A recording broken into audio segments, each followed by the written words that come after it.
It's 1976, and the future has arrived. Hello there, Brandon Jones here. I'm joined by Daniel Bloodworth, and it is a celebration. Sometimes we get access to games, sometimes games are announced. This is a brand new premium gaming label. Premium, as far as my gaming labels are concerned, I like my gaming labels premium, Bloodworth. Yeah, new publisher. We haven't had too many of those. Aww. A baby I feel publisher. like the closest thing in my head to this is like when Private Division was announced. You know? Yes. You know, I do new remember side that. of Take-Two. Yeah. And I'm always reminded that they exist whenever like new stuff pops up. So this is Koch Media with a name that you might be familiar with, and Prime Matter specifically is going to be their gaming label, their gaming publishing label. They are coming out with quote unquote 16 games. I got to watch them talk about 12 of them. Some of them I really did not get to see anything at all. But they gave us a little bit of a lead on this announcement. They're making a huge hullabaloo about this. We're not going to talk too much about the actual formation of the company. The more I thought about this, Blood, this is kind of like a behind-the-scenes look at when we look ahead at games for the month and figure out like what are we going to group stream, what are we going to play. Looking at some of these and like, yeah, I don't know if these really speak to us, and then others that like, ooh, that's kind of up my alley or. And I should, to give people context to the overarching company, the other publishers that they have are Deep Silver, who has like with Saints Row and all that now. Mm-hmm. They have Milestone, which I didn't realize before, but Milestone, they're a racing game company in Italy, and they do like a lot of motocross games, and MotoGP games. So a lot of motorcycle racing, but they're also working on the new Hot Wheels game coming out, which I'm looking into. And then Vertigo, who I'm not familiar with, and Ravenscourt, who I'm not familiar with.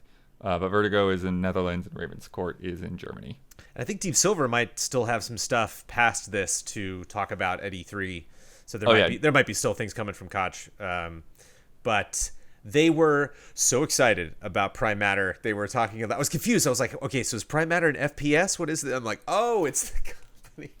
Because it totally doesn't it sound like some like, terraforming, gene splicing sci-fi FPS. I got some sci-fi FPS in here. We got a lot of games to go through. Yeah, there's a lot of breadth here. So this is fun. This is like a cafeteria. This is kind of like those little breakfast, the cereal packets, It's like, what do we want? You want Corn Pops? You want Fruit Loops? Let's dive in. I'm going to go by the order of what they picked on that day, because I think that's fascinating. Kicking it off with PayDay 3, which made sense. It was, of all of these brands, the one I did recognize. Gungrave. For all the Gungrave fans out there, I was like, wait a minute. I've seen or played Gungrave games in the past. PayDay 3 is on its way. I think I remembered that PayDay 2 is a thing and that 3 hadn't happened yet. What I didn't know, and I thought was really fascinating, because we didn't get to see anything, demo this game or anything. There was just like a reminder, we are in this company. This is something that is going to happen. PayDay has had the same consisting narrative for a decade now, as long as PayDay has been around. And I didn't really think about that there was like a story to what was going on. I thought this was kind of like a Counter-Strike situation where it's like, no, good guys, bad guys. You just run in. Like, apparently, like there actually has been, fans are not only looking forward to new content, but looking forward to what is happening next in the PayDay universe. And Ron Perlman is a part of that universe. Oh. Whoa.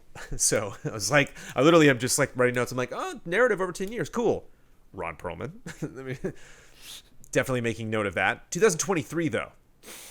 Oh. Yeah. Oh, wow. So there's okay. So this was interesting. Like they came at us with a lot of different games, a lot of variety here, a lot of fun news, updates on franchises that I'm not that familiar with, but like not a ton of, blowing my mind demos. I did see gameplay that we don't have footage of, or that they haven't sent us stuff of. So I'm curious to see if we'll see that in the event this week. Yeah, I mean it's very interesting, because out of this list, I would have guessed that PayDay was one of the ones that was further along. Maybe we'll see it this week. I don't know. Some of these others, even the descriptions sound like, this thing, this is a sketch on the wall. But I mean, we can also revisit when I get to the end. But they talked about Painkiller at the end, and same situation where they were like, we have nothing to show you. But Saber Interactive is working on that Painkiller, and that Starbreeze working on PayDay 3. Yeah. Crossfire is a sci-fi series that I am vaguely familiar with. And Blackbird Interactive, which has made a bunch of RTSs, is working with Smilegate, who owns the Crossfire brand. Smilegate's in Seoul. And this is the first time Crossfire's been an RTS. So I think it might be a mobile game, might be a shooter. Crossfire Legion is the name of this. Crossfire Legion is the new game. Yeah. And just from the limited gameplay that they showed, it was like, yeah, this is obviously a very, So Crossfire is the same franchise that like... sci-fi, military, very Aliens, very StarCraft. And yeah, it looked like this just completely made sense as far, strategy-wise, and something the Smilegate wanted to do in Seoul, and then they saw Blackbird and were like, they have, the experience, and so they're bringing them in. So, not a huge RTS fan and don't have a lot of reference on Crossfire, but other than that, it seemed like a pretty solid story as far as like the right developer defines the right publisher. And I think the Adam Jensen VO actor is in this. He said he said like one sentence, and I was like, we were allowed to ask questions. I'm like, I don't know if I want to clog up the Q&A with like, was that Elias something like that? Yeah, Elias Koteas, I think. Yeah. But Crossfire, isn't Remedy making? They're making like the story of the Crossfire X. Yeah, so this is the same franchise. Yeah, so maybe this company's really just shopping themselves out and getting the word out, doing like the Warhammer thing. But it's funny. It's kind of like PSO. It's like every now and then you hear like the long celebrated online game that you have not been playing at all and that is not popular in your country. And you're like, I've never heard of this. And like coming to Xbox. King's Bounty 2 from 1C Entertainment is the long-awaited sequel to a franchise I was not familiar with. The original came out in 1990. Tactical turn-based, one of the OGs. The first title officially being released by quote-unquote Prime Matter. And that's this year. Oh, okay. That's this year on the 21st of August. Interesting. Did they say anything about their relationship with 1C? Did they purchase 1C? Or are they just publishing? They tossed a lot of these names out at the end. Like they would just have a little splash card at the end, and I'd be like, that's the company working behind it. But they didn't talk specifically about the development side for a lot of these. Okay, because 1C is a company I had several meetings with over the years. Oh man, yeah, at Gamescom and stuff. They're really funny because they're very friendly, but they're very forthcoming with the liquor. They will make sure that you get something to drink when you come in their booth. They will try to make sure that you go home with a bottle of Siberian vodka, which you're not sure what you're going to do with. Wow. And no one else got this treatment. This is just blood. No, everybody. If you went in their booth, you got this Blood's Bounty. My goodness. But it's funny because it's one of those publishers where like you look at everything and like all of this stuff. King's Bounty might be a different situation because I think it's one of their better titles. But a lot of their other games, it's like you look at this and it's like, yeah, this is like a budget game, isn't it? But they talk about it as like one of the best things. Oh sure, yeah, yeah. And that's why I feel bad because Prime Matter's coming out today, and they're like, we got 12 games to show you today, and I'm like, cool, they could all be bad, but let's do this. Sure, I'm always down to hear about 12 games. Let's go. Well, yeah, when I booked it, like I didn't even know anything. It was like, Brandon, check it out. Do you know King's Bounty? I want to say that sounds familiar, but I know the name. I'm familiar with it from those past meetings, but it's so like blurry and vague in my head. It's not something I've ever like put time into. But it's neat. I mean, already it's kind of fun. Like PayDay 3, Crossfire Legion, King's Bounty 2. Like these are three very different games, very different stories, very different franchises. The Last Oricru, which is a game that I just don't think will ever roll off the tongue. I will try to make that happen. I was like writing this out as they were explaining it, and she's like, "Check out The Last Oricru," and I was like, what? How do you spell it? O-R what? Gold Knights is working on this. This is a third-person action adventure fantasy. 2022. We're getting this next year. With sci-fi elements, middle-aged setting with sci-fi elements. Mostly middle-aged. Okay. This just looks like a very straightforward kind. I don't think the maps are like it doesn't look as hardcore as Souls, but doesn't look. It's not like roguelite, but it definitely just looks like a lot of run in, smash up a lot of stuff, get some XP, level up again, and go back in, get some more loot. Okay. Looks extremely straightforward. They said there's no skill trees. You literally just like get stronger as you keep going in. And I think of all of the games on here, it's the one, if I literally had all of these on my Steam account right now, I would probably jump into this first just out of curiosity because I'm like, I wonder how this feels.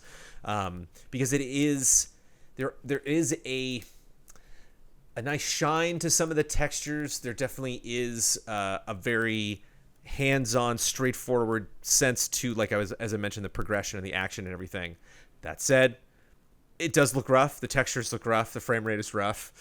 This was one of the games we actually did get to see in motion, but it's crazy to see not only this new publishing arm coming out, but then this like new fantasy game out of nowhere that I was not familiar with, new IP from a developer I'm not familiar with, to all this crazy ice spells, lightning attacks, fantasy action, swords, shields. I'm like, whoa, what is how deep does this rabbit hole go? But again, in its current state, co-op mode, hop on, hop off, which is fun. You can have friends jump in. Nice. But always good. Yeah, kind of has an arcadey, developer's first outing in the action adventure genre kind of vibe to it. But probably maybe be one of the first things I would check out. Encased seemed like something that, the way they talked about Encased, it seemed like I should have known Encased. Like maybe Encased got announced already, but now we're just finally getting a look at it, or maybe it says new IP, but this is from Dark Crystal Games. This is a sci-fi tactical RPG. Kind of remind me of like Austin Powers Deathloop vibes. A little bit of Evil Genius 2 in there, where I think this is maybe some puzzle solving. They have a trailer that sells the premise and the theme, but like the very specifics of gameplay is like, okay, I literally see the environment. I know what the engine looks like that I'm going to be going through, but like, what am I going to be doing here? So it's basically just this base where all this nasty stuff is going on, and you're going to have to either stealth your way through there or manipulate people or something. I don't know. But the environment looks really neat. And again, it has that, just that kind the way of you're describing that reminds me of 60s vibe. Scorn, where we just like saw environments and like, what do you do in this game? Yeah. But you can, again, you take one peek at it and you get a vibe of, whether that is your type of sci-fi tactical RPG. And that's this year. That's September of 2021. So we'll probably see more of that this week, I would imagine. Yeah, I think so. Looks And like then- they'll probably have a trailer by the time by the time this goes up. Speaking of trailers, you had me with the teaser for Gungrave G.O.R.E. G.O.R.E. being G-O-R-E, G.O.R.E. Studio Iggy Mob putting this together.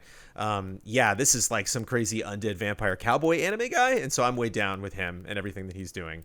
Vaguely familiar with the Now character. that you say cowboy anime guy, I do have a picture. I think, I haven't gotten into this, but I've seen it. Big crazy guns. I remember some PS2 game or something back in the day. Yeah. Anime come to life is the quote that was in the teaser. Super awesome teaser when this first came out. I was like, oh, this could be great. Here we go. And then they're like, okay, that's it. There's your teaser, just announcing that this is happening. It's in development, 2022. Third-person action shooter. And for fans of that series, I bet you can probably imagine, if it's a third-person action shooter, what that game will be like. But pretty cool teaser. Pretty fun. That's the thing, Short and because sweet. even not being familiar with this franchise, you tell me about an anime action shooter, and like I kind of just want in right now. Mm-hmm. Like it sounds like it'll be fun times. That was the thing about the Vincent Valentine game. What was that? Or like there was, Dirge of Cerberus, yeah. Dirge of Cerberus. It wasn't great, but I was like, I still, wouldn't mind like a fantasy shooter. It would be fun. The Chant from Brass Token is a third-person action horror game. One of the things, this is Q2 2022, so we're not going to get this until next year. My favorite thing about this is the premise.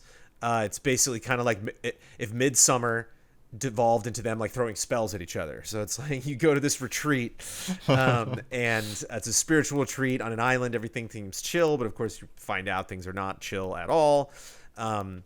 And there's no they emphasize there's no guns, and so a lot of your stuff is all like magic based. So you're like using elements and evil forces against the things that are trying to take you out. Lots of spiritual weapons. They had like plants and branches and stuff like that they were making magic stuff come out of. They are just building up their mocap studio, so they showed like a cutscene. And one thing that I thought, I was just they're throwing so many games at us, so I'm typing out all these notes, and I'm like, did he just say what I thought he said? But they said specifically they're using union actors. They're like, we got our studio up, we got union actors in there, we're really excited. And I was like, cool. Yay, voice actors and mocap gaming union. Feels good for all those performers. But it's neat to see, because they specifically were talking about the pandemic. They're like, we physically couldn't be together, and now we can. And they're like, we literally like this week we just opened that up, and so we would love for the story of this to be as much a part of the advertising as possible, but we just haven't been able to capture a lot of that stuff. So the story sounds neat. Combat looks little clunky. It's just a lot. It's a bummer when they have this great setup and you see kind of this world start to fall apart, and like you see like concept art and early environments and stuff, and I really get into it, and then it's just like fireball, and I'm like the magic's gone. I mean, the magic is now here because they're literally doing magic, but just something, the mystique kind of went away. But maybe it's just from seeing the game for the first time. But could be an early thing too. Yeah, if it's a year out. But so there is a fair amount of action in that. It definitely is a lot of exploration and story and stuff like that because it is horror. Final Form from Rycon Games, fast-paced FPS, 3-player co-op, multiplayer, release TBD. Done. There you go. Yeah, I don't even see that on a list. Like, wow. Extremely brief teaser that looks pretty frenetic. Looks very metallic, high tech gadget, military sci-fi. They put codename Final Form, working title. That's why I missed it. It looks pretty good. Just in terms of the blistering fast pace of the engine that they are working on. But that is literally going off of 8 seconds of gameplay that you can you can piece together just from various cuts that happen in the trailer.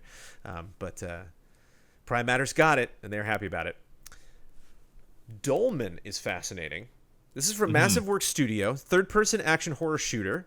There's a lot going on here. Kind of Dead Space vibes with the character. So there's kind of a rigidity to the character. Like the protagonist is always kind of stuck in one form, and he's got his weapon, and he's using shield and an axe. So it kind of feels, kind of like how, in a good way, kind of like Gears of War 2. There's like a heaviness to the character. Like it felt that way when I was watching it.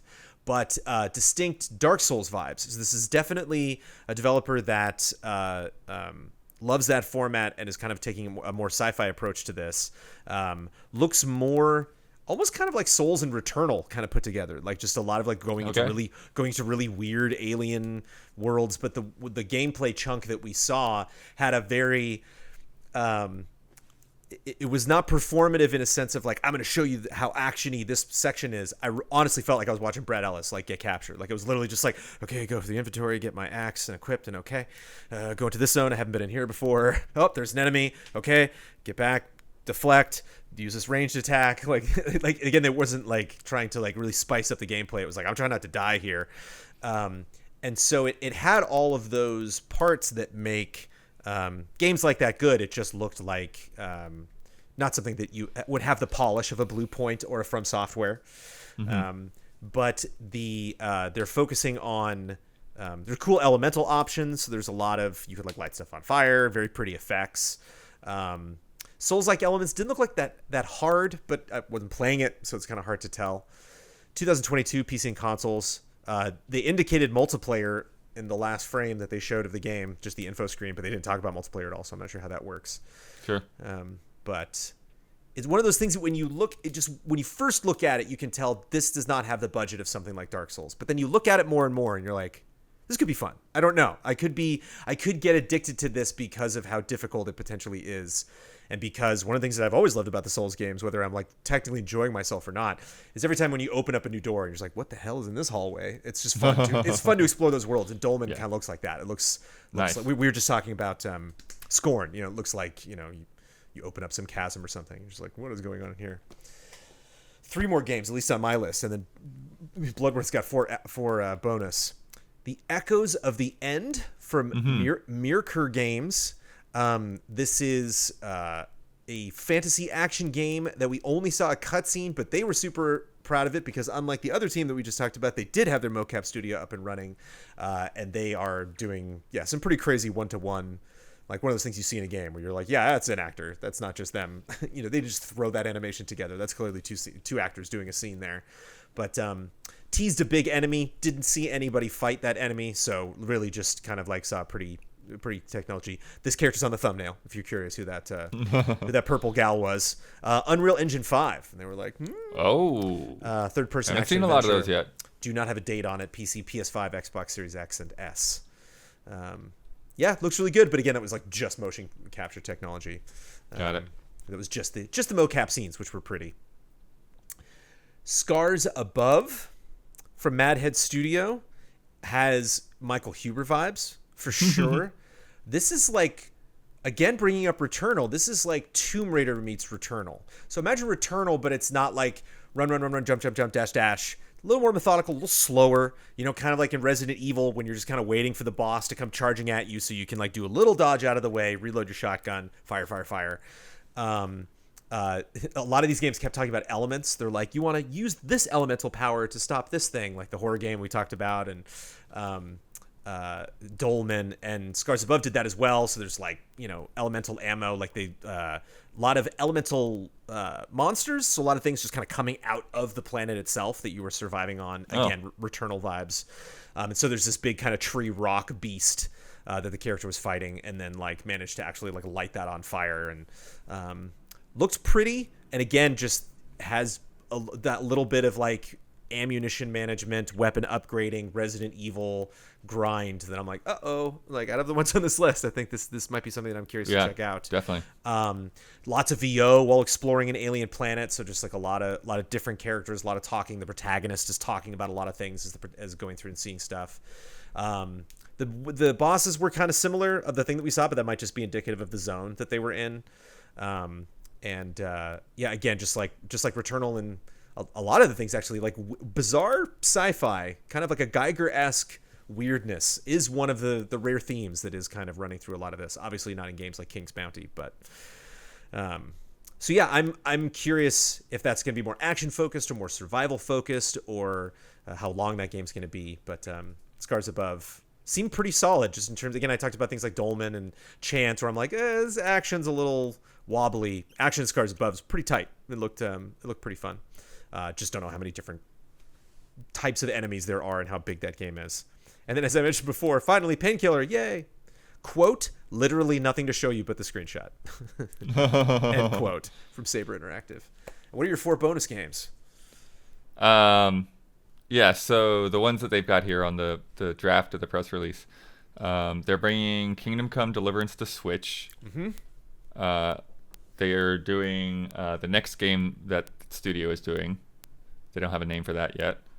They're doing Outward from 9 Dot Studio, which I'm not sure if it's been announced or if it's been released on other platforms or not. And then they're also doing Mountain Blade 2 to consoles, which I feel like that's a very PC-centric series, so curious how that's going to go. But yeah, one of the things that sticks out to me is just the spread of where all of these different publishers are from, right? So they've got, go through the list, we've got Sweden, we got Canada, we've got Serbia, we've got Brazil, we got Poland, we got South Korea, Czech Republic, Iceland. Yeah, it's like almost every one of these games is Russia, from a different Canada. company. Yeah, Russia, a couple from Russia. Which again is why a lot of these are going to be curveballs. A lot of these are going to be franchises not necessarily big, in at least our country of origin, and a lot of developers we're not familiar with. So it was an interesting. There was no way that the press people could have, put this together in any sort of cohesive fashion in terms of like, here's why we're doing these games. These are all just completely unique opportunities. And it's a weird type of preview to do. Just like, yeah, here's a bunch of stuff. Well, in a way, some of this we're not going to see for 2 years. It's like having a real E3 appointment, right? When you go to E3, you usually don't get an appointment for one game. A lot of times, you go to Bandai Namco booth and you just sit there for 2.5 hours. You go to the Ubisoft booth, do the tour of like 4 hours of totally different things. So yeah, I had to like shove Damiani out of the way and turn off Link's Awakening to play Marvel Ultimate Alliance 3. Like, I don't like Damiani. Nintendo. It's just like, here's a Switch. We're gonna like cycle through all the games while you stand here. But speaking of E3, this is an excellent slice of E3. Our coverage begins today when this goes up for embargo, and we will be seeing a lot of these games live and seeing more, demos of this stuff. But thank you for sorting this out with me, Bloodverse. We're going through all of these things, and stay tuned for continued E3 2021 coverage from Easy Allies. Bye.